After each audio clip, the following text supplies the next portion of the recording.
All right, good morning, or whatever time it happens to be where you are. My name is Argo Vermeer, and this is my YouTube channel. And thank you to anybody who's tuning in, the teeny tiny number of you that tune in. I appreciate your time and attention. Thank you very much. Incidentally, if anybody knows of another platform where these videos might be better or do better than YouTube, feel free to let me know in the comments if I don't know if I don't know much about other platforms. Odyssey, BitChute, Rumble. I've heard of these. Anyway, if anybody by any chance happens to know of a platform that would be more suitable for this kind of material, that might be more accommodating to this kind of, the algorithms might be more accommodating to this kind of thing, please let me know. But otherwise, we'll just go ahead and get into it. So today we're going to do part 2 of Hume's very dull Guillotine, and we were talking about, I think, what I've called the is-ought fallacy. So we were talking about Hume's law or Hume's guillotine. You can't get an ought from an is, the argument against objective morality, because the description doesn't automatically imply a prescription, meaning simply because reality does not presuppose objectively that a human being should act in any specific way. So we're tackling this fallacy because fundamentally what it is, as I explained in the first video, fundamentally what it is an attempt to deny the corollary relationship between epistemology and ethics. The idea that, excuse me for my throat and the clearing of the throat. It's a particularly bad time of year around here for dust and things in the air. I live in the east coast of the U.S., pretty much right in the middle of cornfields. So, as you can imagine, there's a lot of stuff that flies around the air this time of year in the fall. Excuse me. So, at any rate, so this whole is-ought fallacy, or is-ought fallacy, the Hume's guillotine, the is-ought dilemma, Hume's law, what it really is the attempt to assert that there is no fundamental corollary relationship between epistemology and ethics, between knowledge, or what man accepts as truth, and how he shall act in service to it. Meaning that there's no necessary corollary relationship between truth and the validation of truth. In other words, you have truth, so you make an epistemological claim, or a truth claim, or a claim to some knowledge.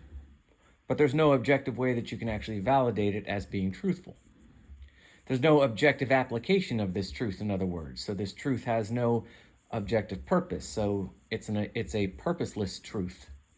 See, without the corollary objective ethics, so without the corollary ethics, which follow from the knowledge claim or the truth claim, without the application of it, then there really isn't any truth at all. You see, truth and its requisite application by the conscious agent, the self-aware observer. This is a corollary relationship. So if there is no objective application of truth, then what we're really saying is that truth is purposeless. And a purposeless truth, meaning it's not efficacious to anything objective, which means it's fundamentally purposeless. So purposeless truth is irrelevant truth, and irrelevant truth is meaningless truth, and this is a contradiction.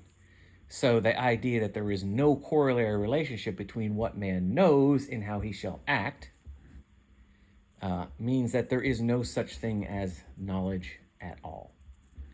There is no such thing as truth or epistemology without ethics. The is-ought dilemma, or Hume's guillotine, is trying to sever this inexorable corollary relationship between the two, and that's why it's a fallacy. What it really is the assertion that there is no such thing as consciousness. I know this sounds like a reach, but the destruction of morality, the destruction of ethics more broadly, is the destruction of epistemology.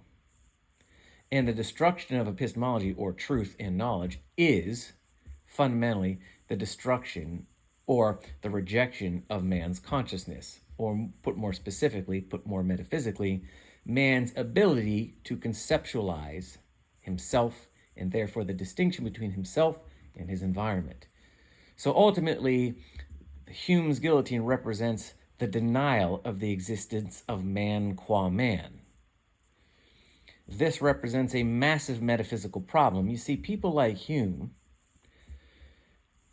and people like the new atheist, and I'm not an expert on Hume, but judging by Hume's guillotine, from what I understand from this particular thesis, and the people who advocate for this kind of thing, who promote the idea of Hume's guillotine as being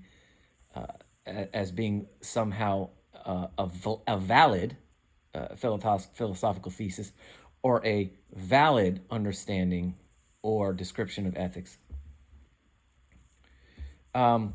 These kinds of people are fundamentally those who deny really the existence of man qua man. So, anyway, something like, and these people always like to move the argument into the realm of the epistemological. Rather, what you really need to do when you look at something like Hume's law or Hume's guillotine is you need to understand, what is it really saying metaphysically? What are the metaphysics that, because Hume's law deals specifically with the relationship between ethics and epistemology. And you'll notice that people whose implicit metaphysics deny the actual existence of man qua man, they deny the reality of consciousness. Or really, I don't really like you, consciousness is really an epistemological proposition. Really, it's the denial of man's intrinsic ability to conceptualize a distinction between self and not self. That's the metaphysical. The metaphysical component of man is his ability to conceptualize, to be a conceptualizing constant for reality, without getting too deep into the metaphysics. So people that promote things like Hume's law are really fundamentally promoting metaphysical assumptions about the nature of man. And the reason why, there's two reasons why they like to move the argument, they like to start the argument and to move the argument away from metaphysics. They always like to start it with epistemology and ethics, or the relationship between epistemology and ethics. They don't like talking the metaphysics, and there's two reasons. One is because they'd have to admit the outright rejection and denial of the existence of one's self qua self. So you, yourself, your natural singular individual self, they don't like to have to say out loud. That's the quiet part they don't like to say out loud, which is that you actually, qua you, don't exist. They might say something like consciousness is an illusion, or consciousness is capable merely of only apprehending some aspects of reality, but not reality on the whole. Like, Plato's allegory of the cave, you can apprehend the shadows of reality, but not reality itself. That is left to somehow the divinely enlightened philosopher kings. So they might say consciousness is an illusion. Now you have to understand, interestingly enough, consciousness, again, like I said before, is not a metaphysical proposition. It's an epistemological proposition. Consciousness is, in a sense, an epistemological frame of reference. So even when they talk about, they'll come right out and say consciousness is an illusion. But you have to understand, that's not metaphysical. That's still in the realm, ultimately or fundamentally, or technically, that consciousness is in the realm of epistemology. So that dealing with consciousness, even if a scientist might come right, a scientific determinist or a scientist, someone who follows scientism, or a new atheist, might come out and say something, I don't believe in consciousness really exists. It's just really an illusion. It's just a function of the laws of nature, that's still not necessarily, technically, a metaphysical proposition or thesis. They steer away from the metaphysics. So the metaphysics are really what makes them uncomfortable. So one, they don't like to say you're not really real. Because if you're not real, they're not real, which means everything they say from their frame of reference is entirely subjective, which means they can possess no truth claim either. So as soon as they admit man qua man doesn't exist, they don't possess an objective epistemological frame of reference from which to make their argument. So number one, they don't like to say you don't exist because they know that's off-putting, and people, quite rightly and in their natural spirit, will reject that as a lie because it is, and it's ridiculous, and they know something's off with that argument on its face because it just comes across as self-nullifying. You're not here and neither am I. So then they'll be like, what the fuck are we having this conversation for anyway? And why should I fucking believe anything you say? You don't exist and neither do I. So they don't like to have the argument. First off, because it puts people off, and they also don't like to have the argument, the metaphysical argument, because it's completely untenable for them. Two, the denial of the existence of the self qua self represents a metaphysical dilemma that they cannot resolve. It's not paradoxical, it's contradictory, and you can't solve a contradiction. There's no amount of scientific, mathematical, epistemological wizardry that you can smuggle in to make 2 + 2 = 5, or to make a square circle. So even you'll notice with this, one of their favorite ethical arguments, Hume's law, Hume's guillotine, is really, in my opinion, fundamentally, whether they know it or not, just a means by which they can move the argument out of the metaphysical, where they will always ineluctably lose, into the realm of epistemology and ethics, because that's where they think they can win, and they normally do, because in order for you to have an epistemological and ethical debate with them, you have to already implicitly concede their metaphysics. So, for example, in order to have a debate with an atheist, you'll notice you have to concede their definition of reason and evidence and proof. Now, these standards, these epistemological standards, proof, evidence, reason, these are epistemological standards that flow from a preconceived, pre-assumed metaphysical premise. But see, because we're not arguing the metaphysics, we're arguing from the epistemology, we already have to concede their definitions, at least implicitly. We concede their definitions of objective proof and objective evidence. And therefore, you've already implicitly conceded the metaphysical argument that they've presented. Without they never have to fire a shot, and they already win the debate before it even begins. Because the real debate is the metaphysics. And as soon as they get you to concede to their epistemological standards, they have gotten you to concede their metaphysics. The debate with an atheist, therefore, always ends before it begins, and that's where they win. And they get very comfortable, and they get very cocky, and they get very arrogant, because time and time again, they're getting people to debate them, and they understand that once you agree to debate an atheist, you've already lost the debate, because to debate an atheist is to debate from epistemology only and ethics only, not from metaphysics. Because if you were debating an atheist from, in other words, you can't debate, this was what my whole series on atheism was about. You can't debate an atheist on metaphysics, because you can't because if somebody's debating metaphysics, then the label or the name atheist doesn't have any value with respect to metaphysics. Atheism is just a rejection of a particular metaphysical primary, but it's not an assertion of a metaphysical primary. In other words, atheism is not in and of itself, by definition, an assertion of any given particular metaphysical primary or metaphysical premise or propositions or thesis.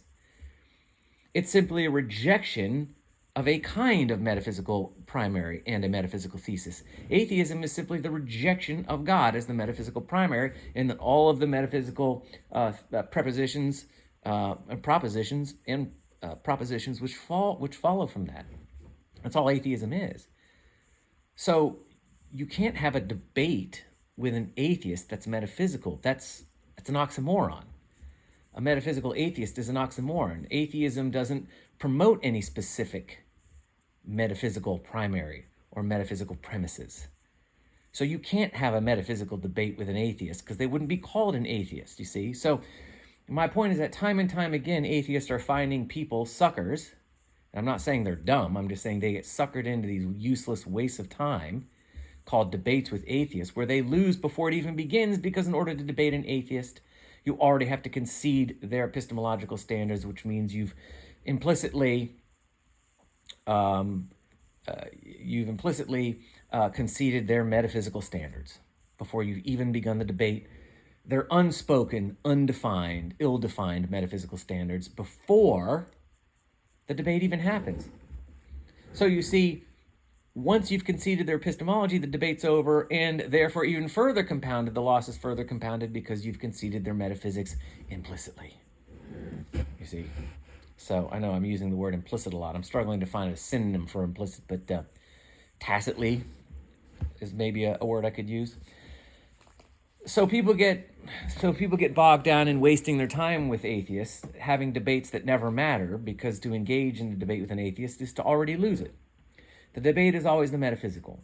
So when you look at something like Hume's law, Hume's guillotine, any argument, any epistemological proposition, any epistemological thesis, any argument, epistemological, ethical, or even political, always look at the metaphysics. Always ask them, what are your metaphysics? What are your assumptions about the nature of man? What is man? What is consciousness? Or does man exist? Does man qua man exist? This is really what you want to know. So to get involved in some kind of epistemological or ethical problem or premise or thesis without having established the metaphysics from which they come it's a job half done. It's like driving a car with only 2 left tires. It's going to spin around in a circle. It's never going to go anywhere, you see. It's like a stool with only 2 legs on it. It's going to fall over. It doesn't work, okay?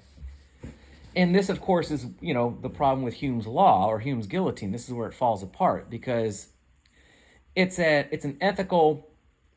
epistemological / ethical thesis or proposition that's rooted in metaphysical assumptions, namely the rejection of the existence of man qua man, or the actual existence of the self, capital S self. It's rooted in these metaphysics, and these metaphysics are totally untenable. They are completely rationally indefensible, and they are self-nullifying. And so this is really all you need to know, in a nutshell, in the Cliff Notes. Well, maybe that's not the best word, but this is all you really need to know about why Hume's law is a fallacy.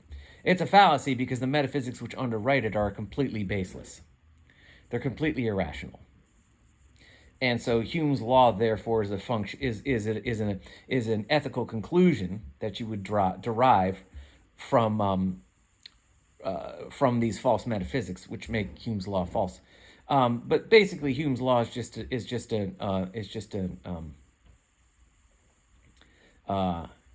expression of the sort of same old death cult metaphysics that you find in the new atheist movement and the scientific determinist movement, and so that's what we have. It's just a scion of this sort of death cult, this new atheist scientific determinist death cult. It's this metaphysics which attempt to deny the existence of man qua man, and make man's consciousness just some kind of direct function of the all-determining laws of nature, laws of physics, the mathematical universe, and all this bullshit. All the bullshit where science goes when it pretends to be a philosophy. So Hume's law is ridiculous because it attempts to create a distinction, or attempts to break the corollary relationship between ethics and epistemology. And the reason why it feels comfortable in doing this is because it's rooted in these sort of death cult metaphysics that deny the existence of the individual. There's no such thing as you qua you, consciousness is illusion, and all this horse shit. So I said last time, and I'm going to read my article. I'll start to read through my article, but it's not is ought. And see, again, the problem is, as soon as you say ought, you've already smuggled in your preconceived notion that morality is subjective. So you've already tainted the discussion. It's the is ought problem. Well, ought is subjective. It's a subjective term. It implies subjective behavior.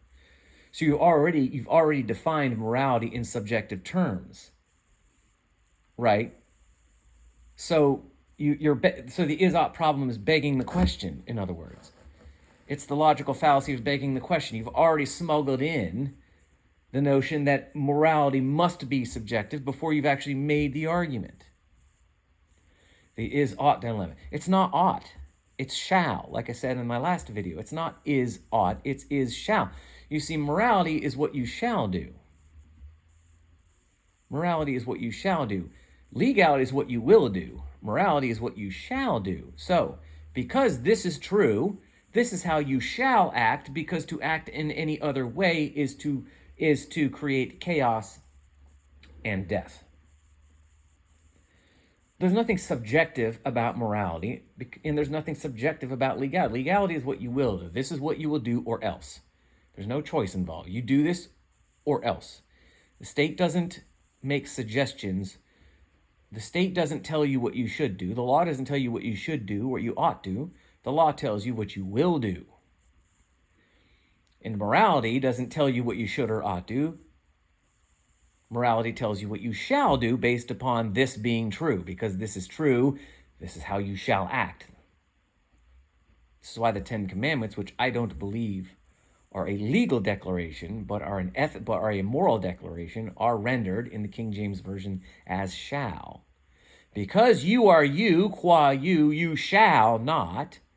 Because you are you and your neighbor is your neighbor, you are you and he is he, or she is she, this is what you shall do or you shall not do. You shall not kill, you shall not steal, you shall honor your mother and father.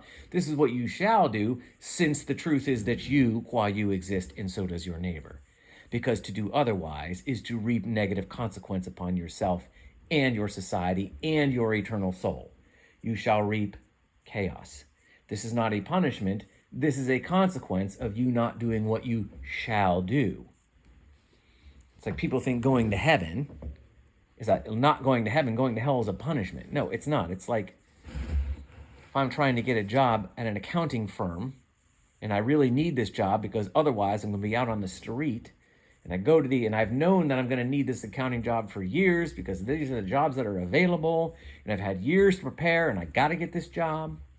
And I go to the accounting firm, and I go to the front office, and I say, my name is Argo, I'm here for my interview, and they take me in, and they say, how are you? I say, fine. They say, where did you go to school for accounting? And I say, I didn't. And they'll say, well, where did you get your experience in accounting? And I say, I didn't. And they say, well, what do you know about accounting? And I say, I don't. And they say, well, I'm sorry, you can't work here, and out on the street I go. Now, is that a punishment, or is that a consequence for me not doing what I shall have done? You see, the idea that heaven and hell is punishment reward, it's not. I mean, if you were to ask the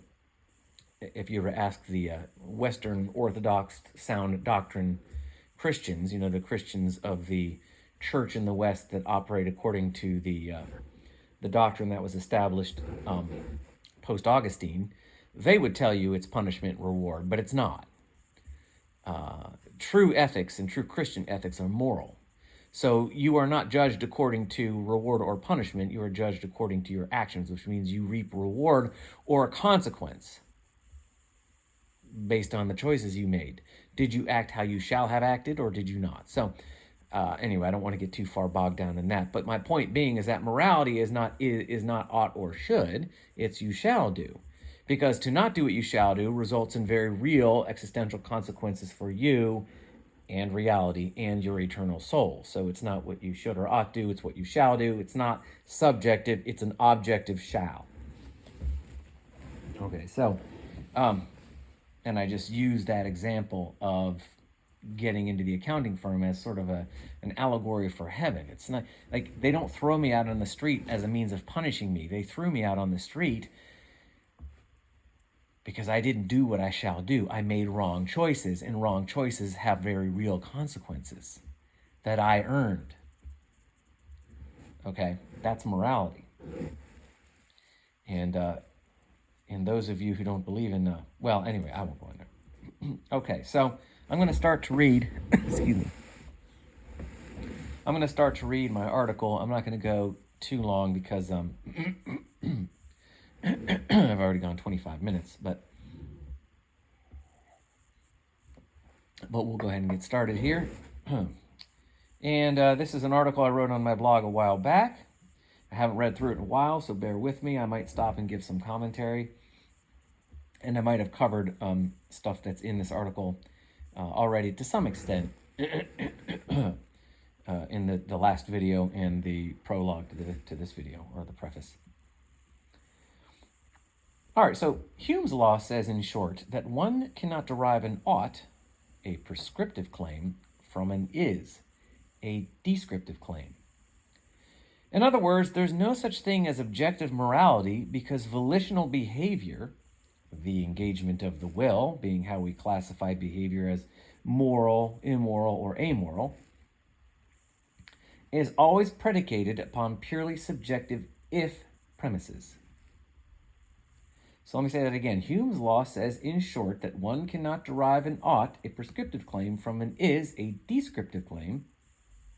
So you can't derive an ought from an is. In other words, there's no such thing as objective morality because volitional behavior is always predicated upon purely subjective if premises. The moral formula presumed by Hume's law is, because A is this or that, descriptive, you ought do behavior B, prescriptive. Now, implicit in this formula is an if, upon which the subjectivity of volitional action is predicated. You ought do B if you desire outcome C. For example, because God is the wisest and most powerful being in the universe, you ought obey his commands, with the implied if being if you wish to honor him, or if you wish not to be punished by him, etc. The ought, you see, is purely subjective because it is dependent upon a subjective valuing of the objective description. The fact that God is the wisest and most powerful being in the universe cannot objectively demand that one choose to value that fact to this or that degree and then act upon it in this or that way. So let me say that again. The ought, you see, is purely subjective because it is dependent upon a subjective valuing of the objective description. The fact that God is the wisest and most powerful being in the universe cannot objectively demand that one choose to value that fact to this or that degree and then act upon it in this or that way. Only if they happen to value it ought they act this or that way. Yet whether or not they value the fact to whatever degree and whether or not they act according to that value doesn't change objective reality. It doesn't change the objective description. God is the wisest and most powerful being in the universe. This is the description, the fact, the objective reality, the is.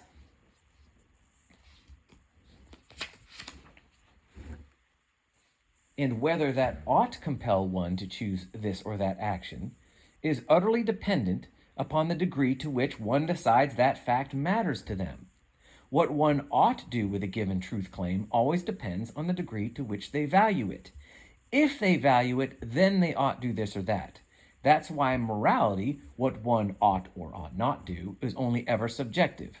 Morality, prescriptive, is purely an if, where reality, descriptive, is an is. Now, here is so that's me explaining this is-ought sort of dichotomy, the morality versus epistemology, the description versus the prescription, and I'm trying to sort of steel man the argument. Now, it sounds like it makes sense, right? It sounds pretty good. This is why people fall for this. It sounds really good. Yeah, of course. It doesn't matter how you value reality or how you act in service to it. It doesn't change that reality is reality. Reality is always objective. To the degree to which you value it is always an if. And an if is always subjective. And an is, the description, is always objective, right? So however you value it, however you decide to act in service to this truth doesn't change the fact that it's still true. It doesn't change the fact that reality is still reality. Now again, this is really code for the rejection of any efficacious, this is a rejection of the ability of man's self qua self.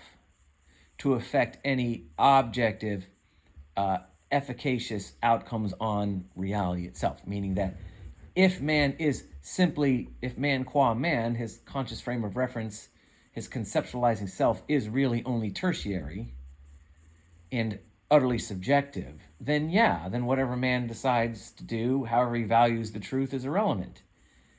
So this whole argument is simply code for the fact that man's conceptualizing self, man qua man, is fundamentally irrelevant and is unable to affect any fundamentally efficacious outcome upon reality. Therefore, it doesn't matter what man shall do, because man's conscious conceptualizing frame of reference is completely transient.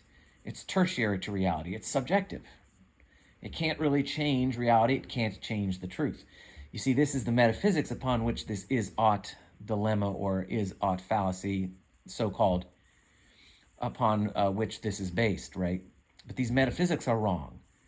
So as good as Hume's law might sound, it's fundamentally false because it proceeds from false metaphysics. This is why it's very important to understand the metaphysics first, because these people, the people that promote this kind of ethical and epistemological thesis, they're very clever. They're not dumb people. Richard Dawkins isn't stupid. Most new atheists aren't stupid that I've run into. Sam Harris isn't stupid. David Eagleman isn't stupid. These are not stupid people. David Hume isn't stupid. They're very smart. They're very clever. And so they can present these kinds of epistemological theses and epistemological and ethical propositions in ways that sound very, very convincing. They're very strong arguments, which is why I've always said you need to examine the metaphysics. That's where the real truth is. That's where the answers are. The truth is not found in epistemological or ethical propositions. The truth is found in the metaphysics.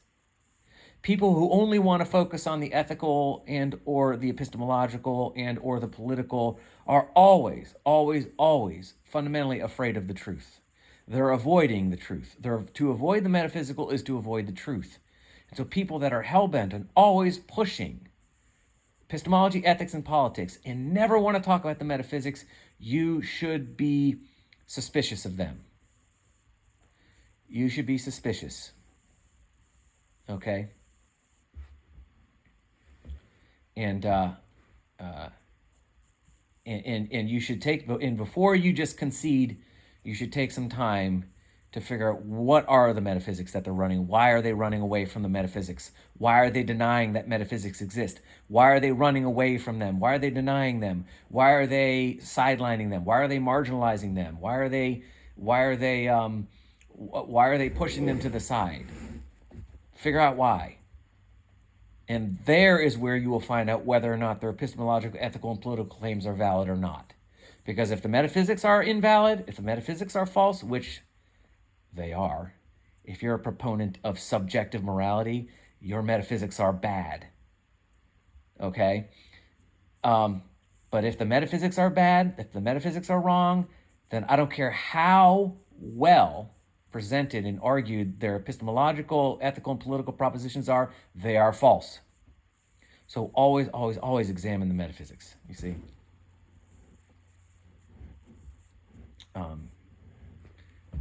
Okay, so now here's my response to the assertion that objective morality is impossible due to the ethical is-ought dichotomy. Okay. I'm going to just read this one paragraph, then I'm going to end here today, and we'll do part 3 some other time. So here's my response to the assertion that objective morality is impossible due to the ethical is-ought dichotomy. That there is no such thing as objective morality, that there cannot exist objectively good and bad volitional actions, is, no matter how well argued, no matter how well presented, is an assertion which contains many rational errors. And all of them are rooted in the following presumptive metaphysical premise implicit to Hume's law: that observation is at root passive, meaning that truth, and therefore by extension knowledge, is in essence purely a description of reality, which is entirely dictated to man, the observer, from outside himself. I'm going to say that again. That there is no such thing as objective morality, that there cannot exist objectively good and bad volitional actions, is an assertion which contains many rational errors, and all of them rooted in the following presumptive metaphysical premise, implicit to Hume's law, which is this, that observation is at root passive, meaning that truth, and therefore by extension knowledge, is in essence purely a description of reality which is entirely dictated to the observer from outside himself. As I said before, you have nothing to do with reality. Therefore, what you choose and what you think and how you act have nothing to do with reality, qua reality. You are subjective, you are irrelevant, you can't change it. That's why you can't get an ought from an is. That's the metaphysical presumption that you are outside of reality, and therefore whatever you choose to do and however you choose to value the description doesn't matter, doesn't change reality, because you aren't actually real. That's the metaphysical premise, and that's why Hume's law falls apart. That's why Hume's law is completely rationally indefensible, because it's rooted in a completely baseless, mystical, farcical, Gnostic, contradictory, and impossible metaphysical premise about the nature of man. So having said that, I'm going to stop there, and I hope this helped, and I hope this was good. I may go ahead and delete the first one, because I thought the first upload I did was a little spurgy, and I think I